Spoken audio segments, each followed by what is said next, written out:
Hello everybody, in this video I would like to talk about the sampling distribution of the sample mean.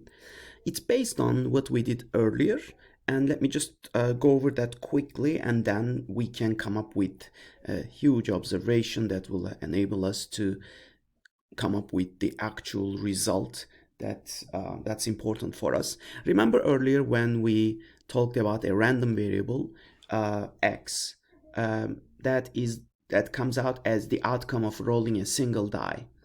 Well, we know that with 1/6 chance a 1 will come out, with 1/6 chance a 2 will come out, and so on. With 1/6 chance a 6 will come out. What we did later on was to calculate the expected value and the variance of that random variable. The expected value came out as 3.5, and the variance of that random variable came out as 2.9167. So we can take things one step further if you want, and noticing that, let me just write it over here maybe, noticing that this is the square of the standard deviation. From here you can also get a value for the standard deviation for that random variable. So let's just go ahead and make that calculation.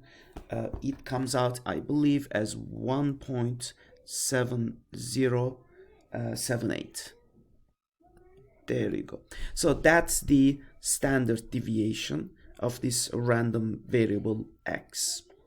Now I want to connect the story to what we did so far related to the simulation. Remember that we implemented two different types of simulations and we compared them.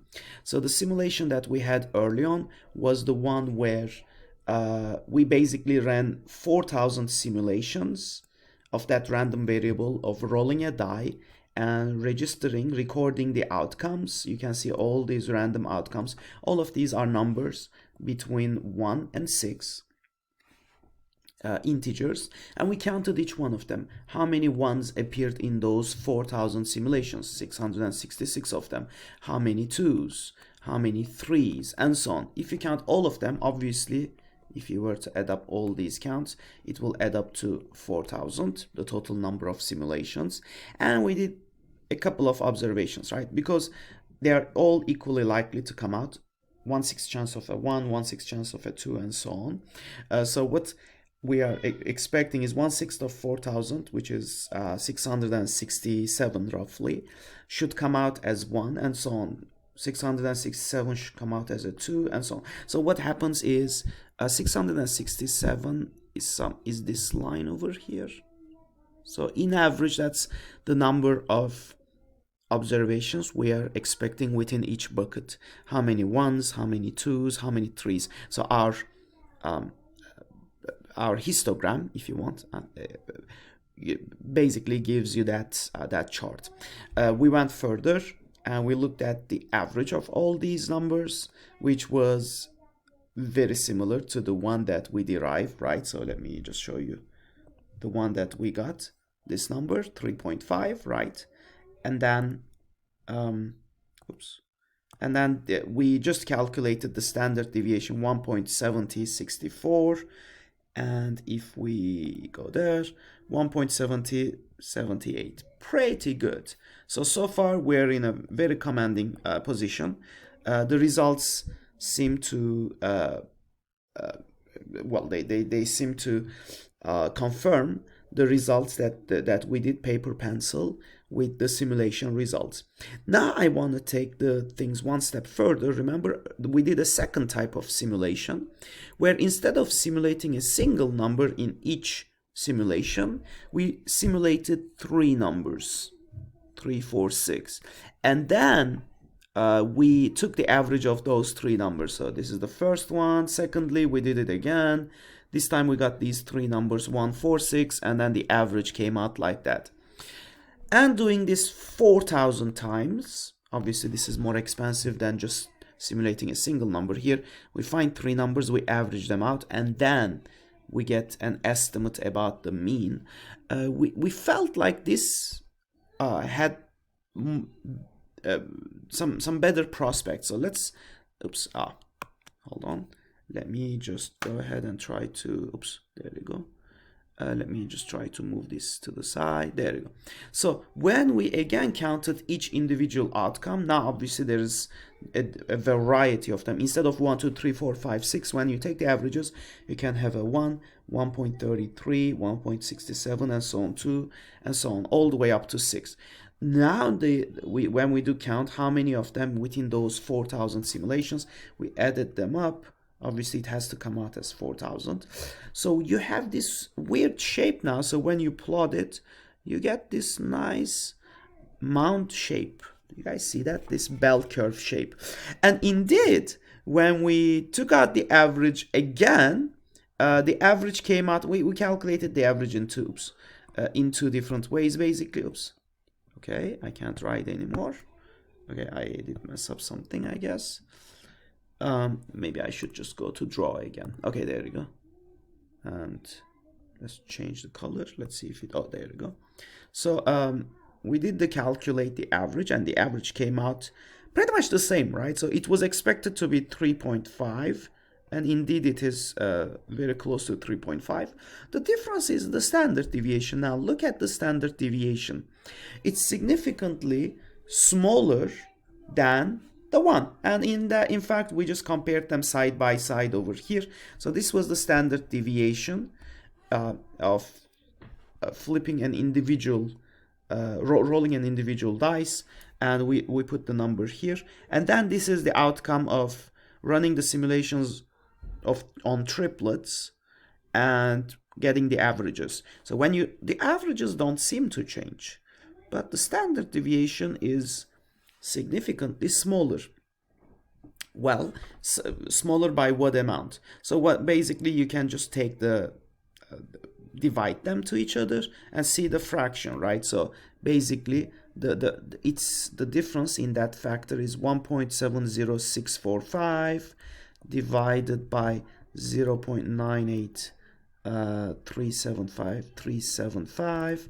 So let me just go ahead and do it on my calculator here. We're about to make a huge observation here. So this divided by 0.98 3753, we got 1.7360, 1.7360, and so on, 4.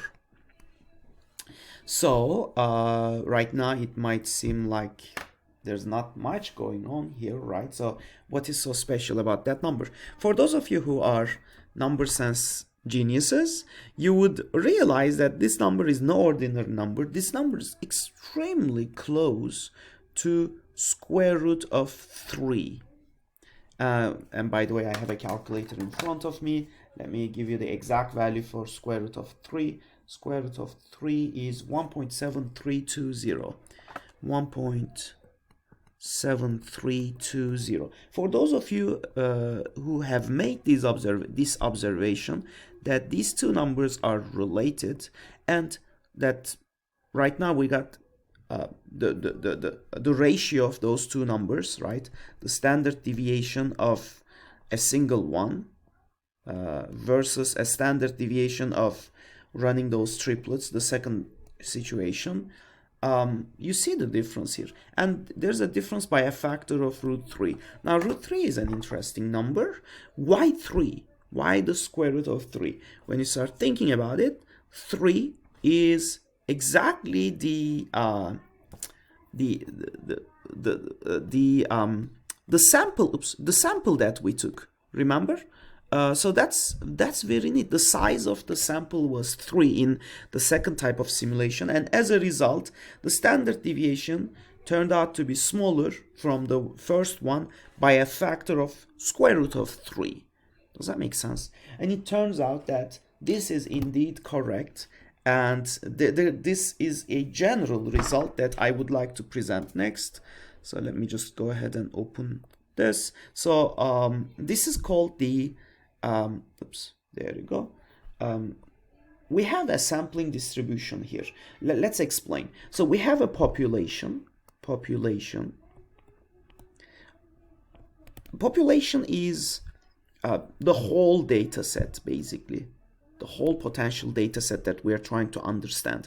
Where statistics is the science of inferring information, inferring, making inferences basically using a sample. So what we do usually is the following: we pull a sample from that population, which is so big it's impossible to analyze it altogether, but with that sample of size n, for instance, we can try to predict the parameters of the whole population.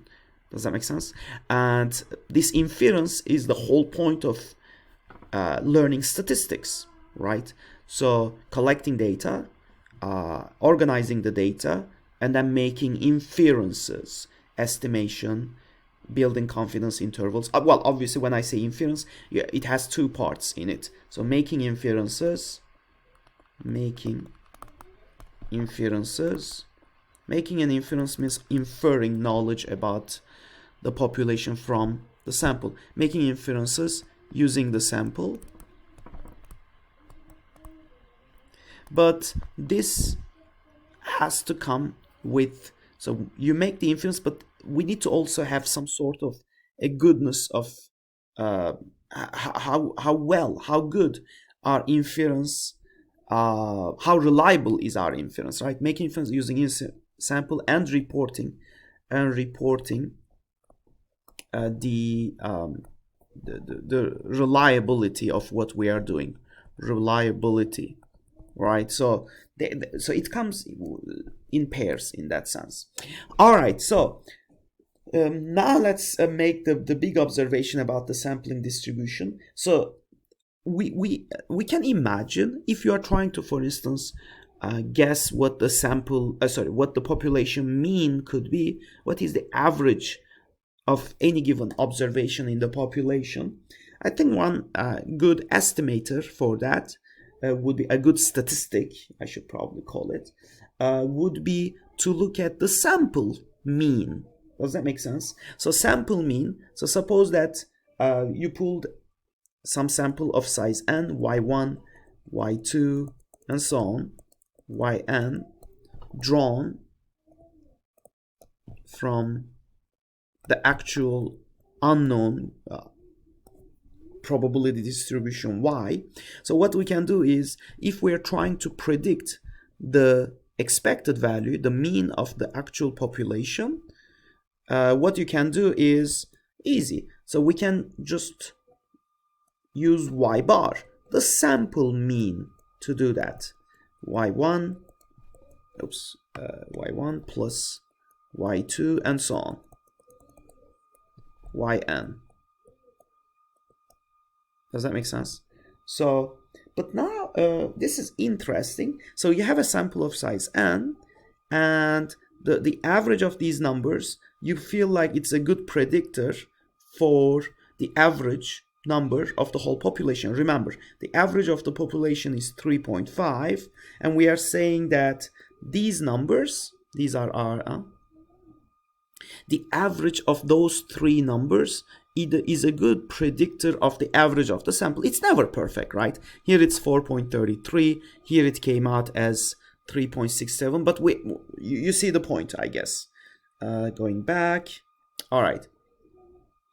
So having said that, now the important observation, because each of these yi's are drawn from the population, which is itself a random variable y, so the sample itself should be a random variable as well. So the sample has its own distribution, and as a result, we can try to predict the shape of this distribution y bar.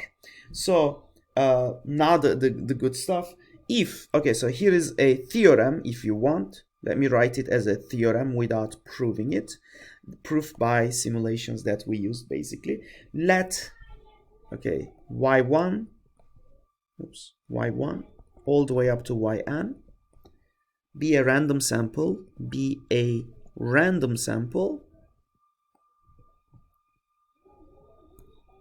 of size n,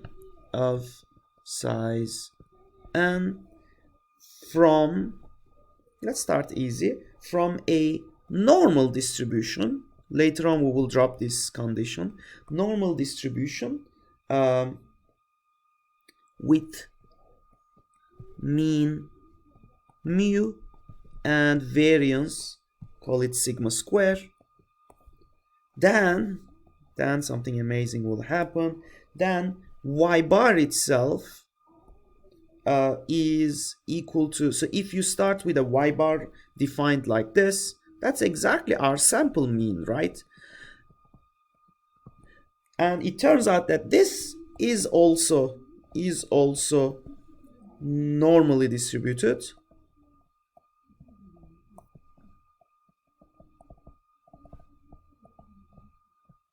And with, now this is the interesting part, with a mean, the mean of y bar this time, not the mean of the actual population, with mean mu. Wow, it's the same mean. And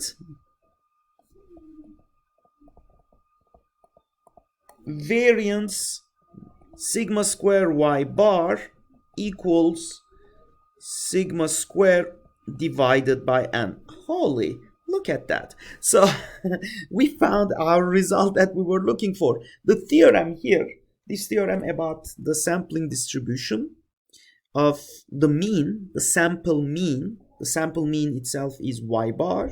So this is a random variable and it is also normally distributed. So if the original distribution for the original random variable is a normal distribution, then the sample mean is also normally distributed. And if the original distribution has a mean mu and variance sigma square, the sample the y bar, the sample mean, has also the same mean. However, its variance is different. It's smaller than the variance of the population. Does that make sense? So that explains now, and by a factor of n. Of course, if you just take the square root here, that would mean that the standard deviation of y bar is just sigma, the standard deviation, divided by square root n. And now you see what's going on. That's why we got that ratio of the population divided by the sample mean. That's why it came out as a root 3 in the simulation that we derived. Okay, let's go back to our simulation. Remember, because we are taking samples of size 3 repeatedly, so each one is so this is our y bar. So we take many y bars here, take a lot of them. So because y bar is drawn from as an average of values from 1 to 6, you might say, wait a second, this was a discrete random variable. It was a discrete random variable. It wasn't even normal. That's why I said when I was writing this theorem that this theorem is even stronger than it looks. So we can even drop this condition and it will still hold true, believe it or not.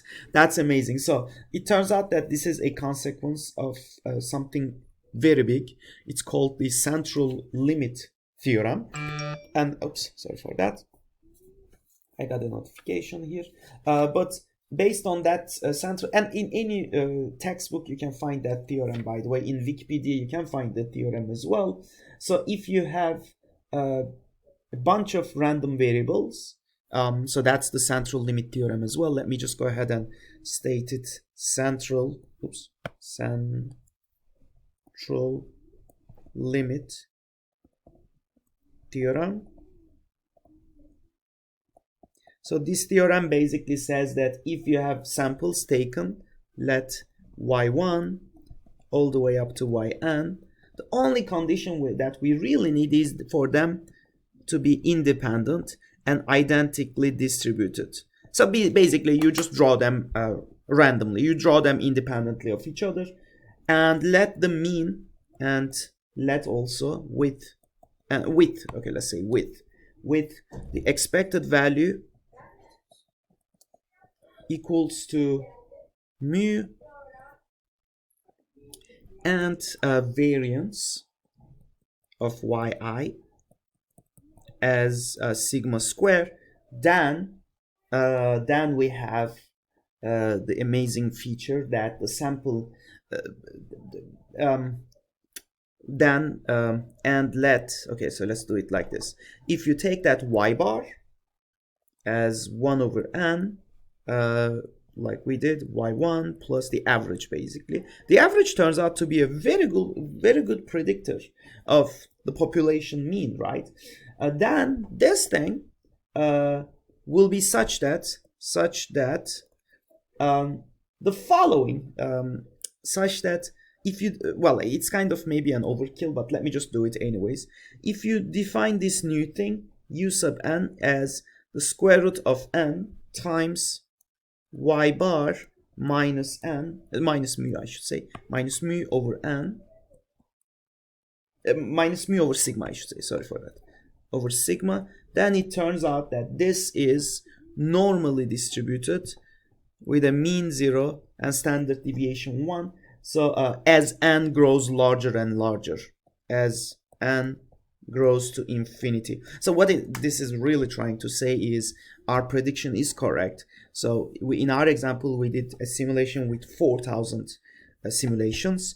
4,000 is very large. It's not as big as infinity, but it's large enough so that we can see the predicted results. So that this is normally distributed with a mean mu and standard deviation sigma square.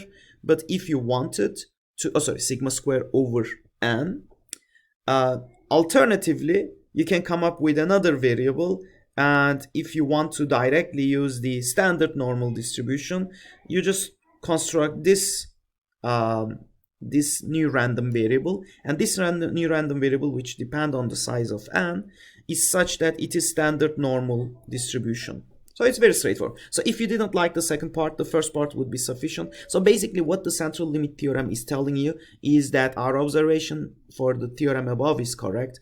This condition is not necessary for the result to hold. The result is even more powerful than it looks, and as a result, indeed, the sample mean, the distribution of the sample mean, will be normal with a mean mu and standard and variance sigma square over n, right? So that's extremely powerful result.